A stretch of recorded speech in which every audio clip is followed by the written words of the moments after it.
नमस्कार, झारखंड समाचार में आप सबका स्वागत है। आइए जानते हैं झारखंड की तमाम छोटी बड़ी खबरों को। इससे पहले चैनल को सब्सक्राइब नहीं किया है तो प्लीज चैनल को सब्सक्राइब कर बेल आइकन को प्रेस कर दीजिए ताकि खबरों का अपडेट आपको मिलता रहे। झारखंड में 14 जनवरी तक सभी स्कूल बंद। भीषण ठंड के चलते सरकार का आदेश।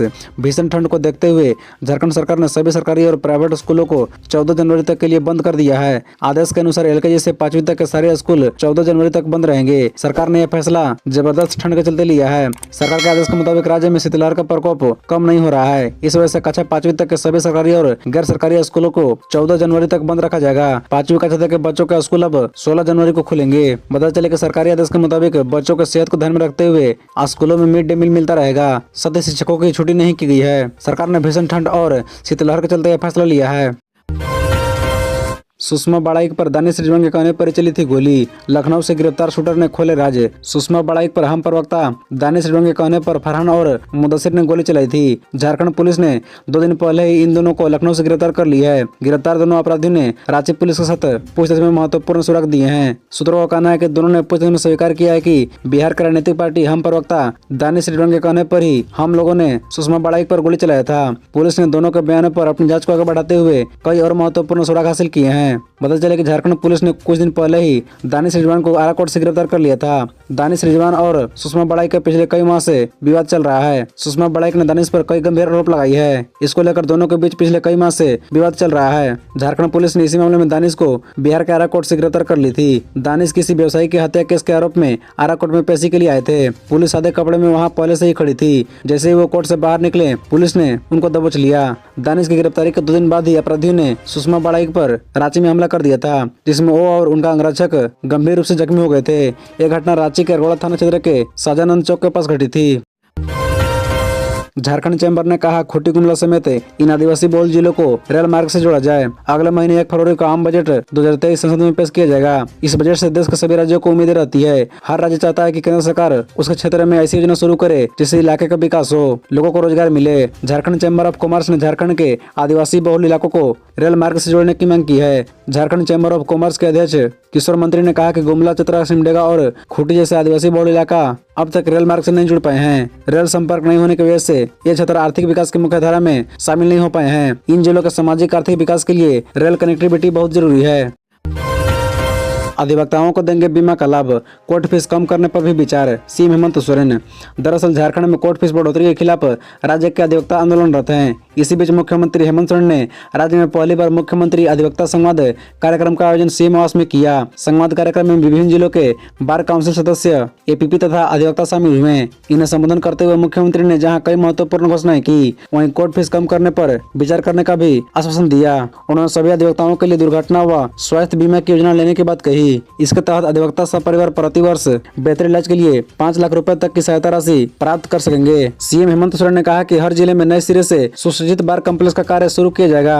राज्य में जितने भी बार कम्प्लेक्स बनेंगे सभी कम्प्लेक्स में library, computer lab, meeting hall, महिलाओं के लिए जरूरी सुविधाएं सहित अन्य आधुनिक सुविधाओं से युक्त होंगे।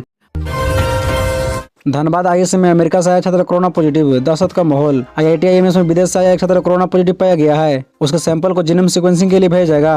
हालांकि उसकी स्थिति ठीक नहीं है। उसके साथ आए छात्र का कोविड रिपोर्ट निगेटिव आया है। जिला सर्विलांस पदाधिकारी डॉक्टर राजकुमार सिंह ने रविवार को बताया कि IIT-IIMS में एक छात्र जो शिकागो से आया था वो कोविड पॉजिटिव पाया गया है। आगे की जांच के लिए उसके सैंपल को जीनोम सीक्वेंसिंग के लिए भेजा जाएगा। जिला सर्विलांस पदाधिकारी ने बताया कि संक्रमित छात्र 1 जनवरी को शिकागो से नई दिल्ली एयरपोर्ट पर उतरा। वहां उसकी कोविड जांच नहीं हुई थी। 4 जनवरी को वह एक अन्य छात्र के साथ राजधानी एक्सप्रेस से धनबाद पहुंचा और वहां से IIT-IIMS गया। IIT-IIMS से पहले ही एक आइसोलेशन केंद्र बनाया गया है, जहां बाहर से आने वाले छात्रों को पहले रखा जाता है। दोनों छात्रों को आइसोलेशन में रखा गया। वहीं शिकागो से जो छात्र आया था उसे बुखार भी था। दोनों छात्रों को सैंपल की RT-PCR जांच कराई गई। जांच में शिकागो से आने वाला छात्र कोविड पॉजिटिव पाया गया। पलामू टाइगर रिजर्व की शान बढ़ाने वाले तेंदुआ पर मंडराने लगा खतरा, जाने कारण। आदमखोर तेंदुआ के हमले के बाद अब लातेहार के बेतला सहित पलामू टाइगर रिजर्व के तेंदुआ पर संकट मंडरा रहा है। आशंका बनी हुई कि कहीं वैसे तेंदुआ भी लोगों का शिकार न बन जाए जो बिल्कुल ही निर्दोष हैं। पलामू टाइगर रिजर्व में बाघ के बाद अब तेंदुआ ने अपना वर्चस्व कायम किया है वन विभाग के प्राप्त आंकड़ों के अनुसार पूरे पलामू टाइगर में करीब 38 तेंदुआ हैं। अकेले बेतला पार्क में भी आधा दर्जन से कम तेंदुआ नहीं है। कभी कभार पार्क भ्रमण के दौरान दिखाई देते रहते हैं। बेतला नेशनल पार्क सहित टाइगर रिजर्व के फील्ड डायरेक्टर आशुतोष कुमार ने बताया कि सभी बिंदुओं पर छानबीन की जा रही है, कोई भी निर्दोष जंगली जानवर न मारा जाए। इसे लेकर वन विभाग पूरी तरह सतर्क है। सभी रेंज के पदाधिकारियों को सतर्क रहने का निर्देश दिया गया है। गृह मंत्री अमित शाह जहां ठहरे थे ठीक उसी के बगल में एक सिरफिरे ने चाकू मारकर युवक को किया घायल। गृह मंत्री अमित शाह के रांची आगमन को लेकर पूरी राजधानी स्थित आसपास की सुरक्षा व्यवस्था चाक चौबंद थी। खासकर रेडिसन ब्लू होटल जहां गृह मंत्री रुके थे उससे चंद कदम दूरी पर शनिवार को सुबह एक सिरफिरे ने चाकू मारकर एक युवक को घायल कर दिया। इससे पहले के आरोपित भागता उसे पकड़कर चूटिया थाना पुलिस के हवाले कर दिया गया। गिरफ्त में आए आरोपित का नाम विनोद तिर्की है। वह पिटोरिया थाना क्षेत्र के ओयना गाँव का रहने वाला है। पुलिस आरोपित से पूछताछ कर रही है। जानकारी के अनुसार शनिवार सुबह Vinod Tirkey Radisson Blu hotel के बगल वाली गली में दौड़ते हुए अवध दास नामक व्यक्ति के घर में घुसने लगा। अवध ने हल्ला मचाते हुए आरोपित को रोकने की कोशिश की तो वह लड़ने लगा। कहा सुनी के बीच आरोपित ने अवध पर चाकू से हमला कर दिया। अवध के हाथ में चाकू लगी है। आसपास के लोगों ने आरोपित को पकड़कर जमकर धुनाई की। इसके बाद पुलिस के हवाले कर दिया। इधर चूटिया थाना प्रभारी वेंकटेश कुमार ने बताया कि आरोपित की मानसिक स्थिति ठीक नहीं लग रही है। वो पिछले 2 दिनों से घर से लापता था। स्वजन उसे ढूंढ रहे थे। पुलिस मामले की छानबीन कर रही है। भाजपा में विलय की संभावना से इनकार।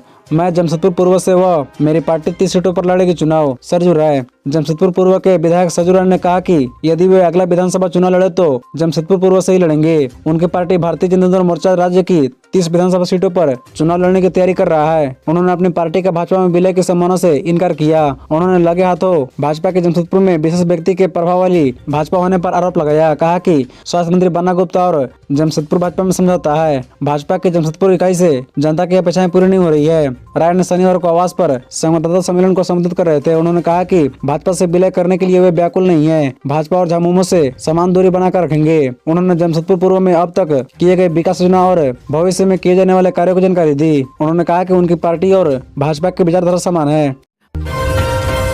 स्वास्थ्य विभाग पर नजर रखने के लिए झारखंड में बनेगी निगरानी टीम। मंत्री बन्ना गुप्ता। दरअसल आपको बता दें कि पश्चिमी Singhbhum chamber of commerce and industries की ओर से आयोजित संवाद कार्यक्रम को संबोधित करते हुए राज्य के स्वास्थ्य मंत्री बन्ना गुप्ता ने कहा कि राज्य के विकास का कार्य रुकने वाला नहीं है। मुझे समस्या के अनुसार समाधान ढूंढना आता है। उन्होंने कहा कि स्वास्थ्य व्यवस्थाओं की निगरानी के लिए पूरे राज्य में निगरानी टीम बनेगी। वहीं उन्होंने कहा कि कोविड से लड़ने के लिए झारखंड तैयार है। कहा कि उन्हें 260 बेड सुरक्षित है। इस मौके पर चैम्बर के अध्यक्ष विजय आनंद मुनका ने उन्हें व्यापारियों की समस्याओं से संबंधित एक सूची सौंपी, जिसमें प्रमुख मांगों पर मंत्री ने मुख्यमंत्री से बात कर निदान करने का आश्वासन दिया।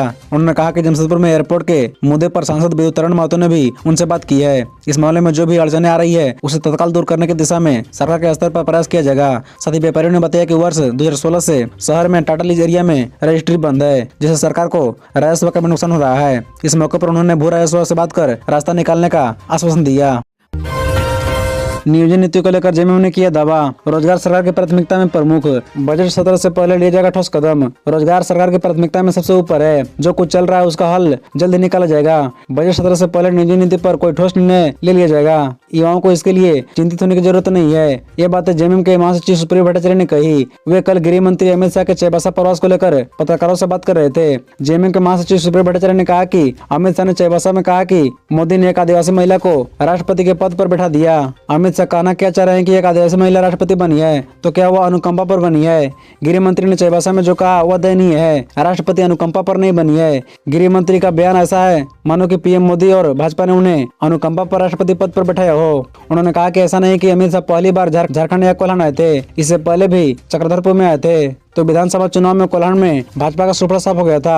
अब लोकसभा चुनाव की शुरुआत करने आए हैं। भाजपा की जीत नहीं है बल्कि हार की तैयारी करनी चाहिए। उन्होंने साफ तौर पर कहा कि अब वो झारखंड के लोकसभा चुनाव की 14 सीटों पर जीत नहीं बल्कि हार के लिए रणनीति बनाना शुरू करे। चाईबासा के अलावा बाकी प्रमंडलों में भी दौरा करें। भाजपा 2024 में एक भी सीट पर जीत का मुंह नहीं देख पाएगी।